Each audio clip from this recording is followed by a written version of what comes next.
Hi friends, ನಮಸ್ಕಾರ ಎಲ್ಲರಿಗೂ. ರಂಜೂಸ್ homely ಫುಡ್ಗೆ ಎಲ್ಲರಿಗೂ ಸ್ವಾಗತ. ಇವತ್ತೊಂದು ಎಳೆಯ ಹಲಸಿನಕಾಯಿ ಅಥವಾ ಗುಜ್ಜೆಯಲ್ಲಿ ಒಂದು ವೆರೈಟಿ ಆಗಿರೋ ಒಂದು ರೆಸಿಪಿ ಮಾಡ್ತಾ ಇದ್ದೀನಿ. ಅದರ ಜೊತೆ ಒಂದು ಸೂಪರ್ ಟಿಪ್ಸ್ ಕೂಡ ಹೇಳಿಕೊಡ್ತಾ ಇದ್ದೀನಿ. ಬನ್ನಿ ನೋಡೋಣ ಏನು ಹೇಗೆ ಮಾಡೋದು ಅಂತೆಲ್ಲ. ಆಮೇಲೆ ಫಸ್ಟ್ ಟೈಮ್ ಚಾನಲ್ ನೋಡ್ತಿದ್ರೆ ವಿಡಿಯೋದ ಕೆಳಗಡೆ ಕಾಣುವ ಸಬ್ಸ್ಕ್ರೈಬ್ ಬಟನ್ ಕ್ಲಿಕ್ ಮಾಡಿ, ಅದರ ಪಕ್ಕದಲ್ಲಿರುವ ಬೆಲ್ ಐಕನ್ ಪ್ರೆಸ್ ಮಾಡಿ, ಅದರಲ್ಲಿ ಬರುವ ಆಲ್ ಆಪ್ಷನ್ಗೂ ಕ್ಲಿಕ್ ಮಾಡಿ. ಮೊದಲು ನೋಡಿ, ನಾನೊಂದು ಸಣ್ಣ ಎಳೆ ಹಲಸಿನಕಾಯಿ ತಗೊಂಡಿದ್ದೀನಿ. ನೋಡಿ, ಈ ರೀತಿ ಇದೆ.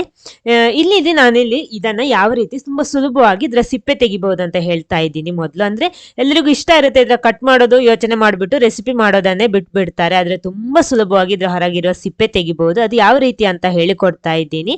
ಮೊದಲು ನೋಡಿ, ಇದ್ರ ಅರ್ಧ ಭಾಗ ಮಾತ್ರ ನಾನಿಲ್ಲಿ ಉಪಯೋಗಿಸ್ತಾ ಇರೋದು.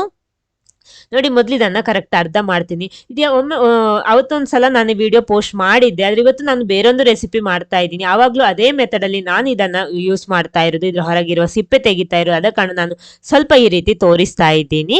ನೋಡಿ, ಈ ರೀತಿ 2 ಭಾಗ ಮಾಡ್ಕೊಂಡಿದ್ದೀನಿ. ಇಷ್ಟು ಮಾತ್ರ ಸಾಕು ಇವತ್ತು ರೆಸಿಪಿಗೆ. ಇನ್ನು ಇದನ್ನ 3 ಭಾಗ ಉದ್ದಕ್ಕೆ ರೌಂಡ್ ಆಗಿ ಮಾಡ್ತೀನಿ. ನೋಡಿ, ಈ ರೀತಿ. ಇನ್ನು ಇದನ್ನ ಸ್ವಲ್ಪ ತೊಳಿಬೇಕು, ಯಾಕಂದ್ರೆ ಅದೆಲ್ಲೊಂದು ಅಂಟು ಇರುತ್ತಲ್ವ, ಅದು ಹೋಗ್ಬೇಕು. ಅದ ಕಾರಣ ಇದನ್ನ ನೇರವಾಗಿ ನೀರಲ್ಲಿ ಹಾಕ್ಬಿಟ್ಟು ಈ ರೀತಿ ತೊಳ್ಕೊಳ್ಳಿ. ಫುಲ್ ಆಗಿ ಅದರ ಗಮ್ ಇರುತ್ತಲ್ವ, ಅದೆಲ್ಲ ಕ್ಲೀನ್ ಮಾಡ್ಕೊಳ್ಳಿ. ಈ ರೀತಿ ನೋಡಿ, ಈ ರೀತಿ ರೌಂಡಿಗೆ ಕಟ್ ಮಾಡಿಬಿಟ್ರೆ ಸಾಕು, ಬೇರೆ ಏನು ಬೇಡ. ನೋಡಿ, ಸಿಂಪಲ್ ಆಗಿ ಈ ರೀತಿ ಕಟ್ ಮಾಡ್ಕೊಳ್ಳಿ, ಕ್ಲೀನ್ ಮಾಡ್ಕೊಳ್ಳಿ. ಆಮೇಲೆ ಇದನ್ನ ತೆಗ್ಬಿಟ್ಟು ಒಂದು ಕುಕ್ಕರ್ ಒಳಗಡೆ ಹಾಕ್ಬಿಡಿ. ಫುಲ್ ಆಗಿ ತುಂಡು ಮಾಡೋದಿಕ್ಕೇನು ಹೋಗ್ಬೇಡಿ. ಬೇಕಿದ್ರೆ ಇದಕ್ಕಿಂತ ದೊಡ್ಡ ತುಂಡು ಬೇಕಿರೋ ಮಾಡ್ಬೋದು, ನಿಮ್ಗೆ ಯಾವ ರೀತಿ ಆಗುತ್ತೋ ಆ ರೀತಿ ಮಾಡ್ಕೊಳ್ಳಿ.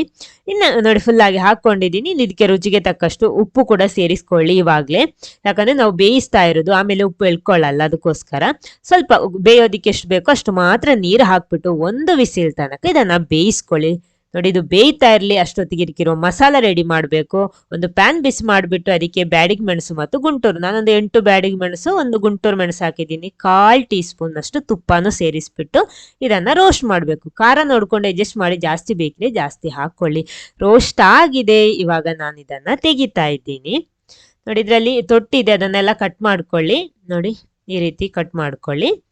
ನೆಕ್ಸ್ಟ್ ಅದೇ ಪ್ಯಾನಿಗೆ ನಾನಿಲ್ಲಿ ಒಂದು ಅರ್ಧ ಟೀ ಸ್ಪೂನ್ ಅಷ್ಟು ತುಪ್ಪ ಹಾಕ್ತಾ ಇದ್ದೀನಿ. ಅದಕ್ಕೆ 1/4 ಟೀ ಸ್ಪೂನ್ ಮೆಂತೆ, ಅರ್ಧ ಟೀ ಸ್ಪೂನ್ ಕಾಳು ಮೆಣಸು, 1/4 ಟೀ ಸ್ಪೂನ್ ಅಷ್ಟು ಜೀರಿಗೆ, ಅದೇ ರೀತಿ 1/4 ಟೀ ಸ್ಪೂನ್ ಸೋಂಪು ಕೂಡ ಹಾಕ್ತಾ ಇದ್ದೀನಿ. ಆಮೇಲೆ ಒಂದು 4 ಟೀ ಸ್ಪೂನ್ ಅಷ್ಟು ಕೊತ್ತಂಬರಿ ಕೂಡ ಹಾಕ್ತಾ ಇದ್ದೀನಿ. ಎಲ್ಲ ಕೂಡ ಚೆನ್ನಾಗಿ ಈ ರೀತಿ ರೋಸ್ಟ್ ಮಾಡ್ಬೇಕು ಇದನ್ನ. ಇನ್ನು 2 ಎಸಳು ಬೆಳ್ಳುಳ್ಳಿ ಕೂಡ ಹಾಕಿದ್ದೀನಿ. ನೋಡಿ, ಈ ರೀತಿ ತುಪ್ಪದಲ್ಲೇ ಇದನ್ನ ರೋಸ್ಟ್ ಮಾಡ್ಬೇಕು. ಈ ರೀತಿ ನಾನು ತುಪ್ಪ ಸ್ವಲ್ಪ ಬಳಸ್ತಾ ಇರೋದು. ನೋಡಿ, ಈ ರೀತಿ ಇವಾಗ ಚೆನ್ನಾಗಿ ರೋಸ್ಟ್ ಆಗಿದೆ. ಸ್ಟವ್ ಆಫ್ ಮಾಡ್ತಾ ಇದ್ದೀನಿ. ಆಮೇಲೆ ಇದನ್ನ ಮಿಕ್ಸಿ ಜಾರಿಗೆ ಹಾಕೊಂಡು ಗ್ರೈಂಡ್ ಮಾಡಬೇಕು. ಅದಕ್ಕಿಂತ ಮುಂಚೆ ಸ್ವಲ್ಪ ಹುಣಸೆ ಹಣ್ಣು ಕೂಡ ಹಾಕ್ತಾ ಇದ್ದೀನಿ. ನೋಡಿ, ಇದನ್ನ ರುಬ್ಬಿ ತರ್ತೀನಿ ನಾನು. ಪೇಸ್ಟ್ ಇಲ್ಲಿ ರೆಡಿ ಆಗಿದೆ. ಅಷ್ಟೊತ್ತಿಗೆ ಇಲ್ಲಿ ಎಳೆ ಹಲಸಿನಕಾಯಿ ಕೂಡ ಬೆಂದು ಕೂಡ ಇಲ್ಲಿ ರೆಡಿ ಆಗಿದೆ. ನೋಡಿ, 1 ವಿಸಿಲ್ ಎಲ್ಲ ಹಾಕಿ, ಅಂದ್ರೆ ಕರೆಕ್ಟ್ ಆಗಿ, ಜಾಸ್ತಿ ಇಲ್ಲ, ಕರೆಕ್ಟ್ 1 ವಿಸಿಲ್ ಸಾಕು, ಜಾಸ್ತಿ ಬೇಯಿಸಬೇಡಿ. ನೋಡಿ, ಈ ರೀತಿ ಇದನ್ನ ತೆಗಿತಾ ಇದ್ದೀನಿ. ಇನ್ನು ಇದನ್ನ ಈಸಿಯಾಗಿ ತುಂಡು ಮಾಡ್ಬೋದು. ನೋಡಿ, ನನಗೆ ತುಂಡು ಮಾಡಿ ಆಗಿದೆ. ಜಸ್ಟ್ ಕೇಕ್ ಕಟ್ ಮಾಡುವಷ್ಟು ಈಸಿ ಆಗಿರುತ್ತೆ. ಜಸ್ಟ್ ಚಾಕು ಹಿಡ್ಕೊಂಡ್ರೆ ಸಾಕು, ಕಟ್ ಆಗ್ಬಿಡುತ್ತೆ. ನೋಡಿ, ನೀವೇ ನೋಡ್ಬೋದು. ನಿಮಗೆ ಜಸ್ಟ್ ಹಿಡಿದ್ರೆ ಸಾಕು. ನೋಡಿ, ಎಷ್ಟು ಚೆನ್ನಾಗಿ ಕಟ್ ಆಗುತ್ತೆ ಅಂತ. ಹಸಿಯಾಗಿ ಮಾಡ್ತೀರಿ, ಎಷ್ಟು ಕಷ್ಟ ಪಡ್ಬೇಕು ಅದನ್ನ ತುಂಡು ಮಾಡ್ಬೇಕಿದ್ರೆ. ಜಸ್ಟ್ ನೋಡಿ, ಈ ರೀತಿ ಮಾಡಿಬಿಟ್ರೆ ಆಯ್ತು. ಇನ್ನು ಇದ್ರ ಹೊರಗಿರೋ ಸಿಪ್ಪೆ ಎಲ್ಲ ತೆಗಿಬೇಕಲ್ವಾ, ಅದು ಕೂಡ ಅದಕ್ಕಿಂತ ಸುಲಭ. ಜಸ್ಟ್ ಚಾಕು ಹಿಡ್ಕೊಂಡ್ರೆ ಸಾಕು. ನೋಡಿ, ಹೋಗ್ಬಿಡುತ್ತೆ ಅಷ್ಟೇ, ಬೇರೆ ಏನು ಕೆಲಸ ಇಲ್ಲ. ನೋಡಿ, ಈ ರೀತಿ. ನೋಡಿ, ಅದರ ಈ ಮುಂಭಾಗದ ಈ ಭಾಗ ಕೂಡ ಕಟ್ ಮಾಡಬೇಕು. ತುಂಬಾ ಸುಲಭವಾಗಿ ಈ ರೀತಿ ಮಾಡ್ಬೋದು. ಖಂಡಿತ ಇದು ನಿಮಗೆ ಗೊತ್ತಿಲ್ಲ ಅಂದ್ರೆ ಖಂಡಿತ ಒಂದ್ಸಲ ಟ್ರೈ ಮಾಡಿ, ತುಂಬಾ ಸುಲಭವಾಗಿ ಮಾಡ್ಬೋದು. ನಾನು ಒಂದು ವಿಡಿಯೋ ಪೋಸ್ಟ್ ಮಾಡಿದ್ದೆ, ಡೀಟೇಲ್ ಆಗಿ ಹೇಳಿದ್ದೀನಿ ಅದರಲ್ಲಿ. ಇವಾಗ ಇನ್ನೊಂದು ರೆಸಿಪಿ ಮಾಡ್ತಾ ಇದ್ದೀನಿ, ಅದಕ್ಕೋಸ್ಕರ ಪುನಃ ಅದನ್ನೇ ಹೇಳ್ತಾ ಇದ್ದೀನಿ. ನೋಡಿ, ಜಸ್ಟ್ ಈ ರೀತಿ ಮಾಡಿದ್ರೆ ಸಾಕು. ಇನ್ನು ನಿಮ್ಗೆ ಎಷ್ಟು ದೊಡ್ಡ ಪೀಸ್ ಬೇಕೋ ಆ ರೀತಿ ಮಾಡಬಹುದು. ಪಲ್ಯ ಎಲ್ಲ ಮಾಡ್ತಿದ್ರೆ ಸಣ್ಣ ಸಣ್ಣ ಪೀಸ್ ಮಾಡ್ಕೊಳ್ಳಿ. ಇವಾಗ ನಂಗೆ ಇಷ್ಟು ದೊಡ್ಡ ಪೀಸ್ ಬೇಕು. ನೋಡಿ, ಈ ರೀತಿಯ ಪೀಸ್ ಬೇಕು ನಂಗೆ. ಎಲ್ಲ ಕೂಡ ರೆಡಿ ಮಾಡಿ ತರ್ತೀನಿ.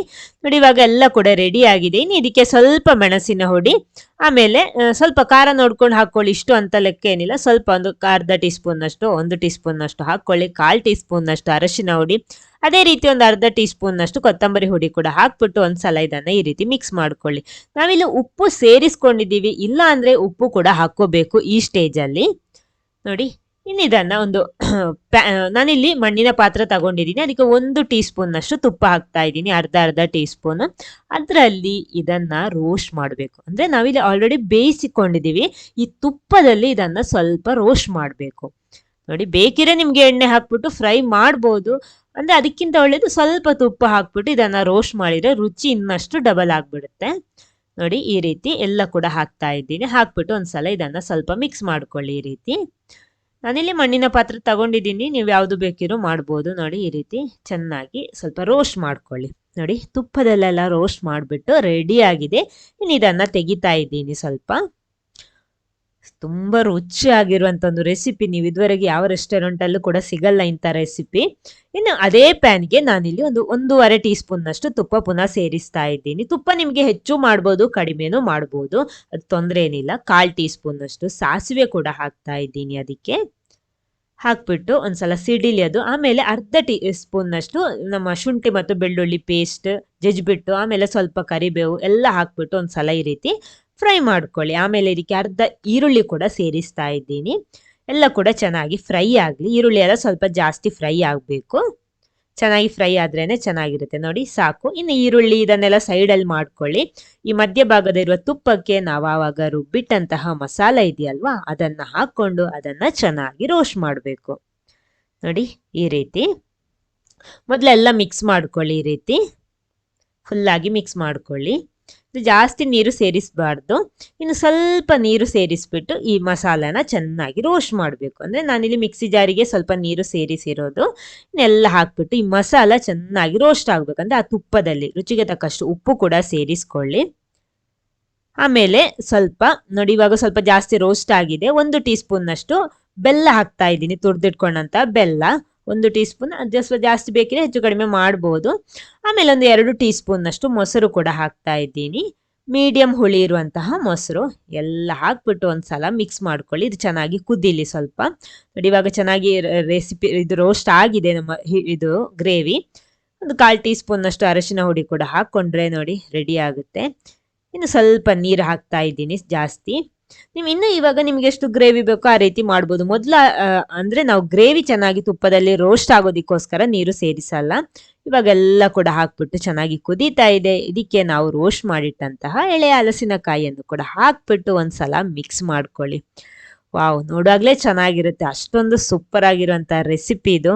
ಇವಾಗ ಚೆನ್ನಾಗಿ ಪರಿಮಳನೂ ಬರ್ತಾ ಇದೆ. ಆ ತುಪ್ಪ ಹಲಸಿನಕಾಯಿ ಎಲ್ಲ ಕೂಡ ಮಿಕ್ಸ್ ಆಗಿದೆ. ನೋಡಿ ರೆಡಿ ಆಗಿದೆ. ಅಂದ್ರೆ ಎಳೆ ಹಲಸಿನಕಾಯಿಯ ಗೀ ರೋಸ್ಟ್ ಇಲ್ಲಿ ರೆಡಿ ಆಗಿದೆ. ಚಿಕನ್, ಪನ್ನೀರ್, ಆಮೇಲೆ ಪ್ರೌನ್ ಅದೆಲ್ಲ ನೋಡಿರ್ಬೋದು ಗೀ ರೋಸ್ಟ್. ಒಂದ್ಸಲ ಈ ಎಳೆ ಹಲಸಿನಕಾಯಿಯಲ್ಲಿ ಗೀ ರೋಸ್ಟ್ ಮಾಡಿ ನೋಡಿ, ಖಂಡಿತ ನಿಮ್ಗೆ ಇಷ್ಟ ಆಗುತ್ತೆ. ಅಷ್ಟೊಂದು ಸೂಪರ್ ಆಗಿರುವಂತ ರೆಸಿಪಿ. ಇವತ್ತೇ ಮನೆಯಲ್ಲಿ ಟ್ರೈ ಮಾಡಿ ಎಳೆ ಹಲಸಿನಕಾಯಿ ಸಿಕ್ಕಿದ್ರೆ. ಆಮೇಲೆ ವಿಡಿಯೋ ಇಷ್ಟ ಆದ್ರೆ ಲೈಕ್ ಮಾಡಿ, ಎಲ್ಲರ ಜೊತೆ ಶೇರ್ ಮಾಡಿ.